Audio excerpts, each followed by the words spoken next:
Hello' everyone, মোৰ আনিটি mini ব্লগলৈ আপোনালোক সকলোকে স্বাগতম জনাইছোঁ। ৰাতিপুৱা উঠি পেলাই পানী পিঠা বনাবলৈ ধৰিছোঁ আৰু যেতিয়াই কেমেৰাটো অন কৰিছোঁ তেতিয়াই পিঠাকেইখন বেয়া হৈ যায়, কিন্তু কেমেৰাটো যেতিয়াই অফ কৰোঁ তেতিয়াই পিঠাকেইখন ভাল হয়। দেখিছেনে? আমাৰ এইফালে আকৌ পানী পিঠা চেনি আৰু গুড়ৰ লগত খায়। আপোনালোকৰ ফালে কেনেকৈ খায় ক'বচোন মোক কমেণ্টত। এই প্লানটো নতুনকৈ লগাইছোঁ পাকঘৰত, আজি তাকে ভাবিলোঁ যে পানী দি দিওঁ। আৰু এইফালে বাজি আছে গান, যোনটো মই সদায় শুনো।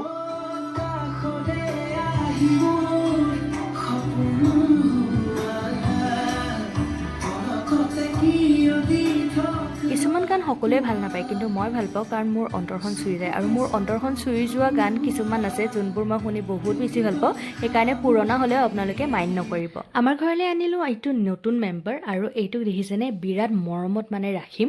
আৰু আপোনালোকে চাই পেলাই ক'ব কেনেকুৱা লাগিছে।